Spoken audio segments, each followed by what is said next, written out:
Saudara-saudara, tema yang ada sudah dikatakan dan disampaikan tadi, tetapi saya ingin memberi tambahan supaya kita bisa mengerti dan mendaratkannya dengan lebih sederhana. Saya beri judul tambahan di situ, 3 hal yang perlu kita ketahui tentang mencari pasangan hidup. Nah, terkait dengan tambahan judul ini, saya harus mengaku kepada Anda bahwa yang pertama, saya punya ketakutan, saudara-saudara, saya tidak cukup qualified untuk berbicara tentang mencari pasangan hidup. Karena saya tidak berpengalaman mencari, saudara-saudara. Dicari lebih berpengalaman. Dicari dan dimintai tanggung jawab. Yang kedua, saudara-saudara, ketakutan dan kecemasan saya adalah setelah uraian dan paparan ini, maka mereka yang sudah mendapatkan pacar lalu berpikir, seandainya saya tahu, saya bisa dapat yang lebih baik dari ini. Dan hari ini menjadi hari putus bersama di Petra ini. Atau yang lebih gawat lagi adalah yang sudah menikah datang dan berkata kepada saya, seandainya saya tahu Pak, saya nggak dapat yang kayak sekarang. Ini adalah pergumulan serius, saudara-saudara, karena saya tahu bahwa ini akan menentukan apa dan bagaimana kita menjalani kehidupan ini. Oleh karena itu saya membagi percakapan kita menjadi 3 blok sederhana, dan nanti ayat-ayat Alkitab akan tertera di dalamnya supaya kita bersama-sama bisa memikirkan ulang soal pertanyaan yang sering kali ditanyakan ini. Saudara-saudara, yang pertama yang ingin saya katakan adalah pasangan hidup itu bukan inisiatif manusia, tetapi gagasan dari Allah, Sang Pencipta kehidupan. Ketika Anda dan saya membuka Alkitab kita akan menemukan, saudara-saudara, bahwa percakapan tentang pasangan hidup itu bukan karena Adam menjadi jomblo yang ngenes karena sendirian. Bukan juga karena dia pejuang asmara yang gagal. Waktu itu dia mau berjuang mendapatkan siapa.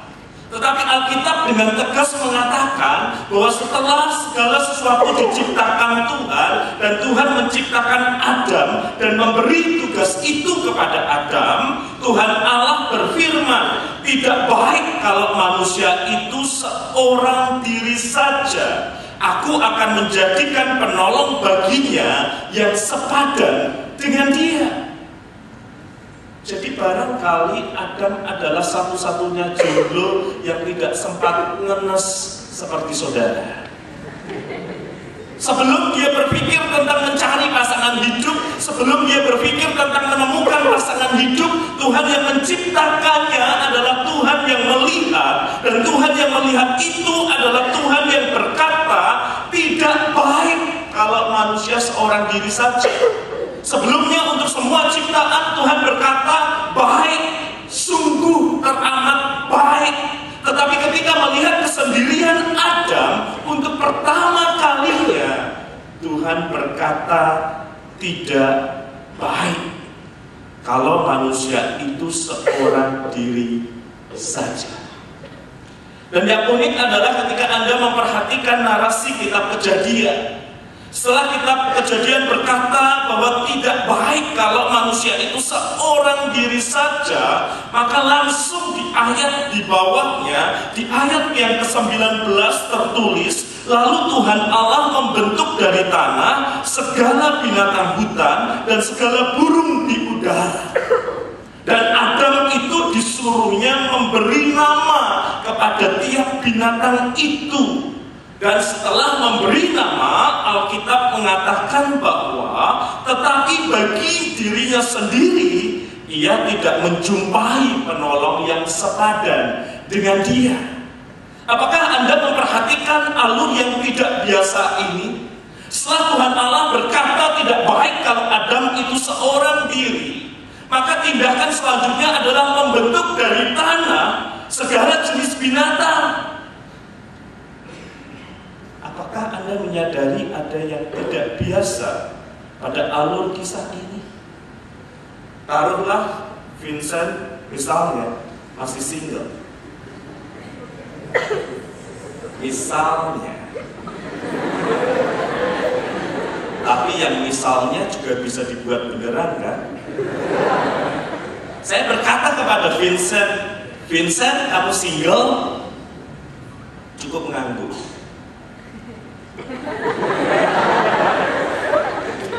Orang kalau gemar apologetika itu susah diajak berpura-pura. Anggap saja dia bilang, iya pak, saya single pak, saya sendirian. Lalu saya bilang sama Vincent begini, ikut saya yuk, saya cariin pasangan hidup. Kemana Pak WP? Kebun Binatang Surabaya. Kamu lihat toh Vincent, dan pilih salah satu dari sekian banyak yang ada. Sadarkah Anda ketika Anda membaca alur narasi kitab Kejadian itu, kurang lebih logika seperti ini yang terjadi?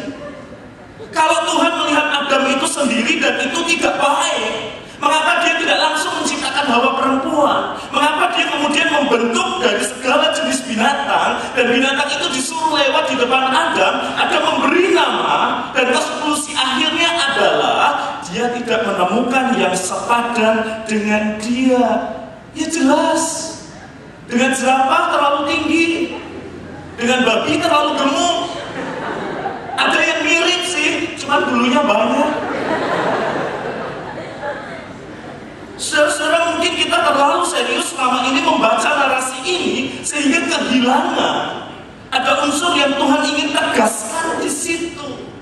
Bahwa ketika Tuhan melihat Adam itu seorang diri dan binatang itu diciptakan diajak untuk lewat, sebegitu banyak binatang pun Adam tidak menemukan yang sepadan dengan dia. Dan itulah pria. Tidak ada yang membuat hidupnya lebih lengkap dan utuh selain kehadiran perempuan. Begitu perempuan, tidak ada yang membuat hidupnya lebih indah dan utuh selain kehadiran pria. Makanya saya suka heran kalau melihat mahasiswa patah hati lalu selfie sama anjingnya dengan tulisan, hanya engkau yang memahami perasaan hatiku. Kesetiaan anjing tak terbantahkan. Atau di sisi yang lain saya mendengar komplain seorang istri tentang suaminya. Saya itu Pak, istri nomor 2. Istri nomor pertama adalah laptop dan smartphone-nya. Begitu bangun dia tidak pernah cari saya, di mana kamu? Dia juga tidak memegang saya.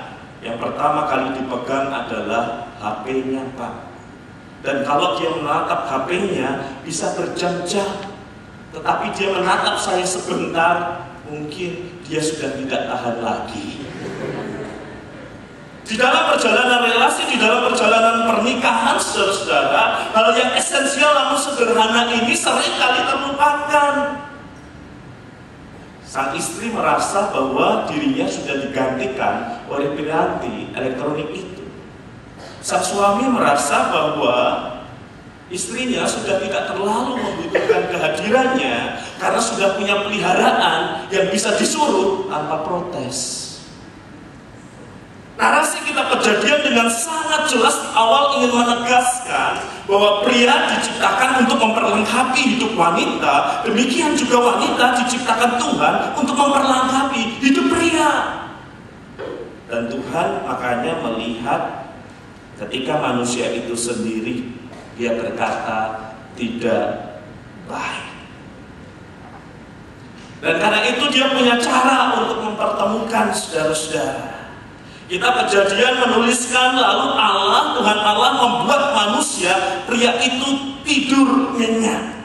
Ketika ia tidur, Tuhan Allah mengambil salah satu rusuk daripadanya, lalu menutup tempat itu dengan daging. Saya lagi memikirkan ulang ya, coba berimajinasi kenapa pria itu mesti dibuat tidur nyenyak. Kenapa pria itu tidak diizinkan mendampingi Tuhan selama masa penciptaan perempuan? Kata sahabat saya, soalnya pria itu banyak maunya. Jadi kalau dia diizinkan mendampingi Tuhan selama penciptaan perempuan, dia akan minta tingginya sekian Tuhan, rambut lurus, kulit putih, ukuran badannya segini. Nah, daripada terlalu banyak permintaan, buat saja dia tidur nyenyak. Terima apa adanya. Dan ketika kemudian perempuan itu muncul, saudara-saudara, apa yang dia katakan? Yang tidak pernah dikatakan Adam itu kepada binatang siapapun. Lalu berkatalah manusia itu, inilah dia tulangku dari tulangku dan daging dari dagingku. Ia akan dinamai perempuan sebab ia diambil dari laki-laki. Dia langsung melihat bahwa ada sesuatu pribadi yang membuat hidupnya lebih utuh. Bukan binatang, bukan kesibukannya bekerja, tetapi kehadiran perempuan membuat hidup pria itu lebih utuh. Demikian sebaliknya. Oleh karena itu di awal percakapan ini, saudara-saudara, saya ingin menegaskan ulang, jika pasangan hidup adalah gagasan Allah, maka dia tidak akan meninggalkan manusia dalam kebingungan untuk menemukan pasangannya. Allah akan menyediakan dan menuntun dengan caranya. Jadi jangan gara-gara sekali patah hati lalu bilang, semua laki-laki sama, saya tidak akan menikah. 10 tahun kemudian menikah, anaknya 5.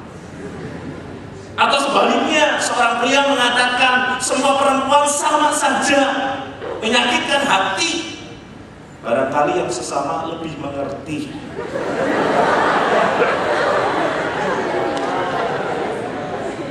Kejadian menggambarkan bahwa Tuhan itu, saudara-saudara, adalah author. Dia perancang di dalam relasi dan pernikahan itu.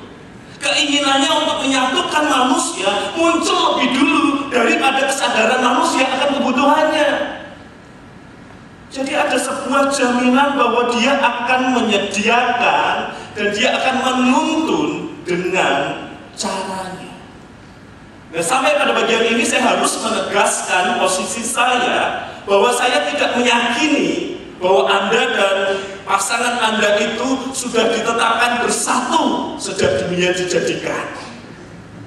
Saya tidak meyakini bahwa jodoh itu ditentukan Tuhan dengan cara seperti itu. Kalau jodoh itu ditentukan sebelum dunia dijadikan, maka tugas Anda dan saya adalah mencari orang itu. Jangan sampai meleset. Begitu Anda menikah dengan orang yang salah, orang yang lain juga akan menikah dengan orang yang salah, orang yang lain juga akan menikah dengan orang yang salah, dan jadi lebih rumit, kan? Seringkali di dalam konseling pernikahan itu yang dikatakan kepada saya harus menerima dia, Pak, sebab dia jodoh saya yang ditetapkan Tuhan. Saya tanya ulang, maksudnya ditetapkan Tuhan untuk buat wajahmu bengap-bengap dipukuli? Pemahaman yang fatalistik seperti ini, saudara-saudara, bukan sesuatu yang ingin saya sajikan kepada Anda dan saya, karena saya sudah melihat betapa banyak kerusakan yang ditimbulkannya daripada apa yang dibangunnya dengan pandangan seperti ini. Karena itu saya ingin melihat, saudara-saudara, bahwa pasangan hidup, ini percakapan kita yang kedua, pasangan hidup kita seharusnya adalah titik temu antara kehendak Tuhan dan selera manusia. Sekali lagi saya tidak menyetujui pandangan fatalistik bahwa orangnya sudah ditentukan dan tugas saya hanya mencari. Bukan, tetapi saya percaya bahwa Tuhan itu mengemukakan kehendaknya di satu sisi, dan sisi yang lain kita punya selera. Dan bertemunya kehendak Tuhan dan selera kita itu adalah pasangan hidup, atau itu adalah jodoh kita, saudara-saudara. Apa kehendak Tuhan yang paling tegas? 2 Korintus 6 ayat 14 mengatakan, janganlah kamu menjadi pasangan yang tidak seimbang dengan orang-orang yang tak percaya. Bagi sebagian penafsir Alkitab, konteks bagian ini adalah usaha dagang. Jangan berdagang dengan orang yang tidak percaya. Konteks percakapannya itu di Korintus. Nah, kalaupun ini menyangkut soal berdagang dan diharapkan tidak berdagang dengan orang yang tidak percaya, kalau berdagang saja yang kita lepaskan uang, kita berhati-hati memilih orang, apalagi itu bicara tentang pasangan hidup. Atau bagaimanakah terang dapat bersatu dengan gelap? Penghiburan bagi saudara, terang dan gelap ini tidak bicara warna kulit ya saudara-saudara. Di pernikahan kami terang dan gelap bersatu. Saya agak gelap, istri saya berkulit putih, tetapi firman Tuhan itu yang dan amin, bahwa terang akan mengalahkan kegelapan. Anak saya dua-duanya putih, dan itu membuat saya kelihatan seperti sopir keluarga ini. Anda tahu apa yang dimaksud dengan terang dan gelap, yaitu soal identitas iman yang tidak bisa lagi ditawar. Inilah kehendak Allah, inilah real yang di dalamnya kita berjalan. Dan juga bagian ini menjadi penting untuk diingat. Demikian juga kamu, hai suami-suami, hiduplah bijaksana dengan istrimu sebagai kaum yang lebih lemah. Perhatikan bagian ini, hormati mereka sebagai teman pewaris dari kasih karunia. Jadi ketika Petrus menulis kepada keluarga Kristen, yang ada di benaknya adalah suami yang adalah Kristen dan istri yang adalah Kristen, sehingga sang suami diminta memperlakukan dengan baik istrinya, karena istrinya adalah sesama teman pewaris dari kasih karunia. Ini idealitas Allah tentang pasangan hidup untuk hidup Anda dan saya. Ini garis yang ingin ditegaskan.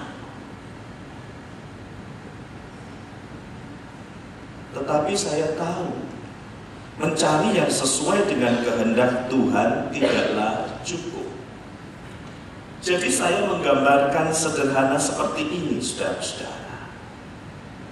Di satu sisi kita punya kehendak Tuhan, seiman.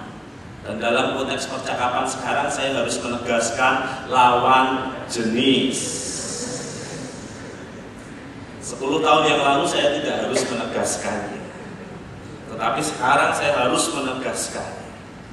Dan di sisi yang lain kita punya apa yang namanya selera manusia, selera Anda dan saya. Itu bisa menyangkut soal penampilan, ganteng atau cantik. Itu bisa menyangkut soal karakter, keibuan atau kekanak-kanakan. Atau bagi sebagian orang soal selera ditambahkan Pak, satu elemen yang penting, penghasilan. Nah, kita punya kehendak Tuhan, kita punya selera manusia. Titik temu di antara keduanya itu, saudara-saudara, di tengah yang berwarna itulah pasangan hidup atau jodoh.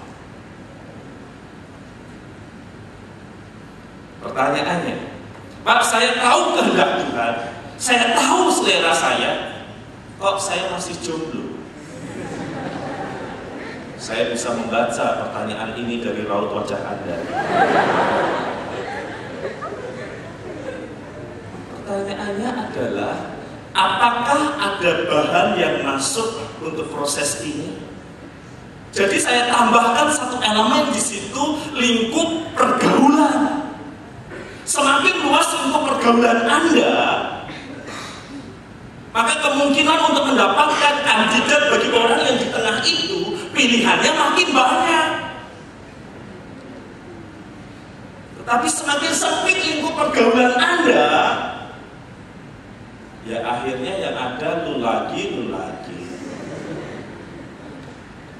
Jadi perluas jaringan pertemanan Anda, bukan cuma di jurusan, bukan cuma di Petra, masih banyak universitas yang lain. Kalau kurang banyak, terminal bus juga dekat dengan Anda. Semakin luas lingkup pergaulan, semakin banyak pilihan yang tersedia. Karena itu definisikan selera Anda. Saya pengennya yang seperti apa? Kalau saya mengisi kelas-kelas konseling, saya selalu meminta pria wanita itu menuliskan secara konkret. Jangan katakan baik, tapi baik itu yang seperti apa? Semakin detail Anda tahu selera Anda, semakin spesifik yang Anda cari, semakin Anda akan menemukan yang Anda harapkan. Kalau lingkup pergaulan Anda luas. Tetapi kalau Anda hanya berdoa syafaat di kamar, barangkali Anda sudah ditakdirkan untuk menjadi mempelai Kristus.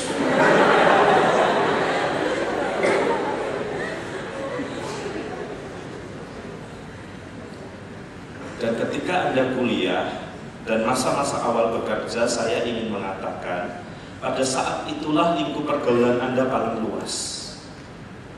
Selepas usia kuliah, selepas 30-an usia bekerja Anda, lingkup pergaulan Anda makin sempit. Dan itu menjelaskan mengapa ada orang baik, mencintai Tuhan, ganteng atau cantik, kok masih sendiri, Pak? Agak terlambat mungkin.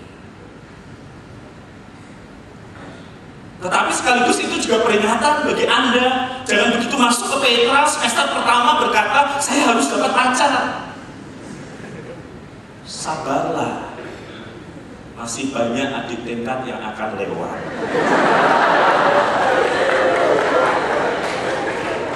Mereka yang tepuk tangan itu udah putus asa dengan generasi.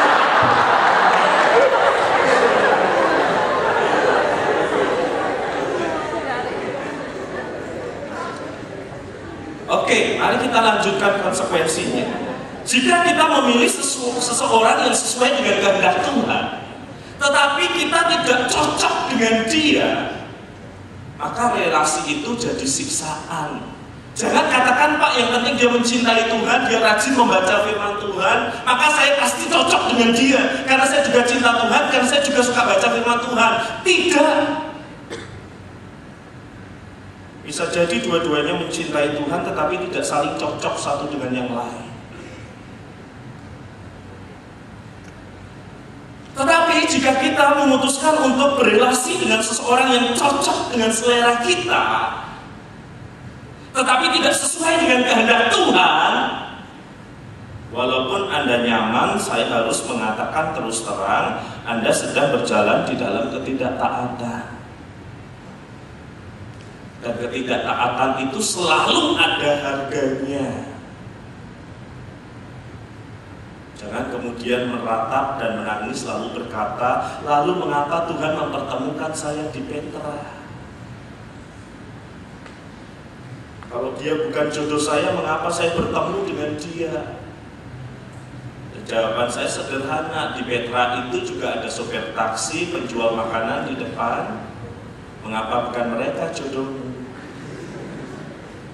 Ya itu pilihan saya, Pak. Bagus, karena itu pertimbangkan ulang. Selera manusia bisa berubah, tetapi kehendak Tuhan tidak seharusnya ditawar. Maka carilah orang yang kita tahu ada di dalam kehendak Tuhan, dan kita nyaman berrelasi dengan orang itu. Kita cocok, klik, ketemu orang itu. Bagian yang ketiga, pasangan hidup adalah hasil sebuah proses, bukan penemuan tiba-tiba. Kalau Anda terlalu banyak menonton sinetron Indonesia juga Korea, lagi jalan buku terjatuh, koko-koko ganteng datang, dan mata Anda berbinar-binar, itu gambaran yang menurut saya tidak realistis, saudara-saudara. Gambaran yang terlalu mengedepankan romantisme, tetapi tidak realistis. Berapa banyak sih orang yang ketemu dengan pasangan hidupnya dengan cara seperti itu? Ya cuma di film itu, saudara-saudara. Kecuali Anda sudah menaksir seseorang dan sengaja membuang buku Anda dari tempat itu.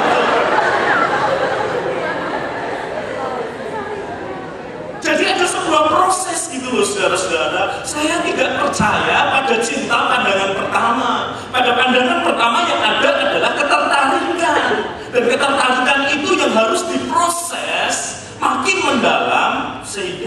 bisa menyebutnya cinta. Apalagi di era virtual ini, saya tidak percaya pada orang yang gak pernah ketemu jadian di Facebook. Kalau begitu menikah saja lewat YouTube, download saja anaknya di OLX atau Anji.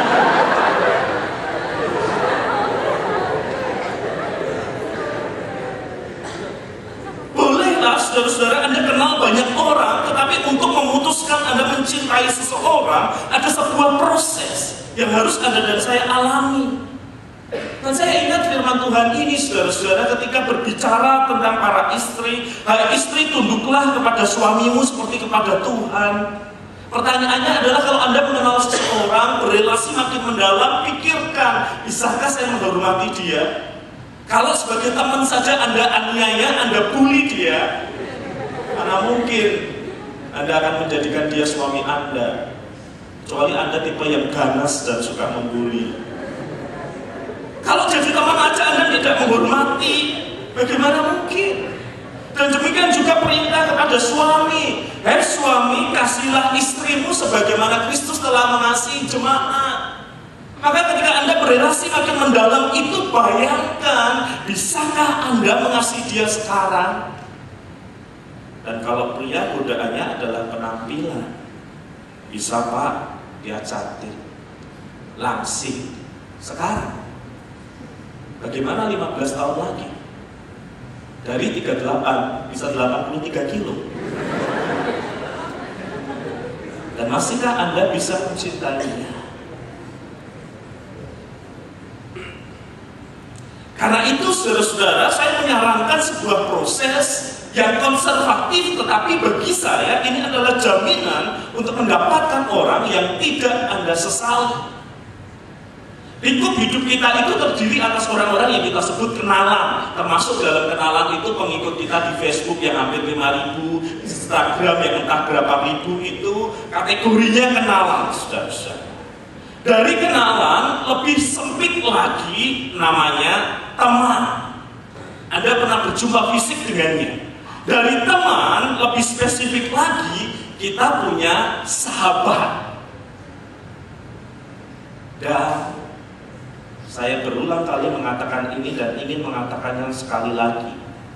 Kandidat terbaik untuk pasangan hidup kita adalah salah seorang sahabat kita. Kenapa? Saya sudah sekian tahun menikah, saya sudah mengkonseling banyak pasangan. Pada akhirnya, saudara-saudara, sahabat adalah kandidat terbaik pasangan hidup. Karena pernikahan adalah persahabatan seumur hidup. Semua drama-drama itu hanya berlaku dalam masa pacaran.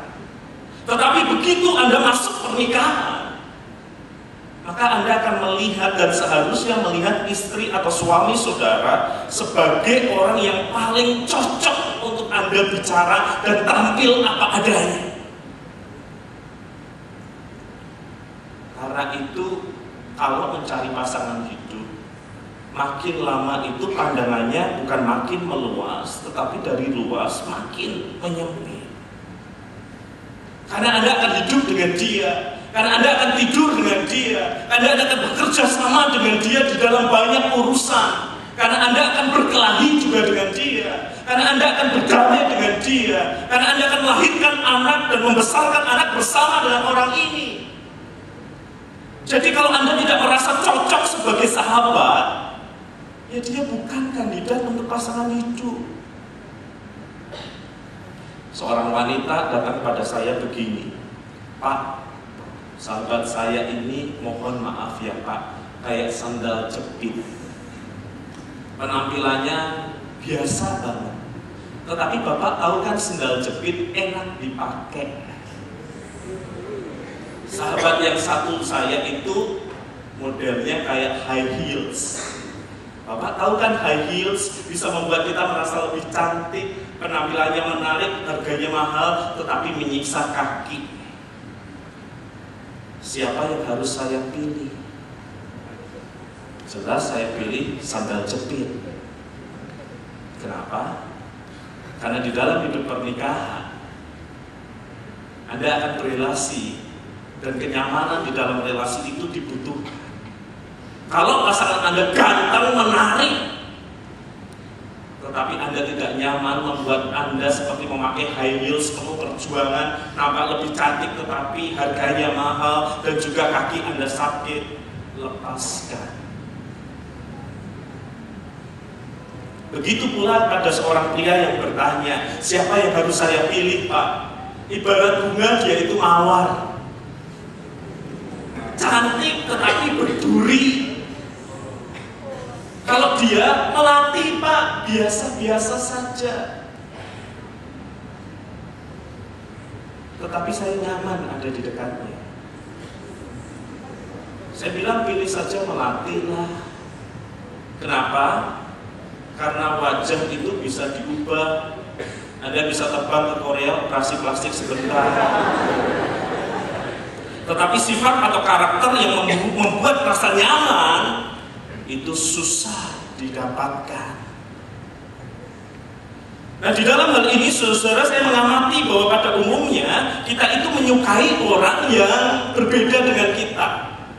Opposite yang berlawanan dengan kita itu attract, menarik gitu. Saya itu perfeksionis, saudara. Kalau nggak perfeksionis nggak bisa jadi penulis. Tetapi ketika saya melihat calon istri saya pada waktu itu, yang menarik kepada saya adalah dia ceria banget hidupnya, enteng gitu loh. Saya serius, dia penuh dengan tertawa, bergerak sana kemari. Opposite itu attract, saudara, menarik satu dengan yang lain.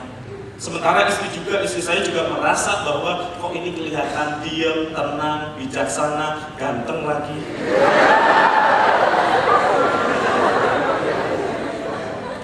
Opposite itu attract, tetapi di dalam perjalanan relasi ini juga harus dihandle, karena bukan hanya attract, tetapi juga attack, juga menyerang. Kadang-kala istri saya menatap saya sambil berkata, lihatin kamu itu membosankan ya, serius terus. Sementara saya berkata pada istri saya, kamu tuh gak pernah pikir serius ya. Tetapi perjalanan relasi itu, attack dan attract itu memperkaya hidup kami. Istri saya sekarang bisa nampak sedikit lebih serius, sementara saya di mimbar bisa tertawa-tawa dengan Anda kan. Dia mengisi sesuatu yang tidak saya miliki di hidup saya.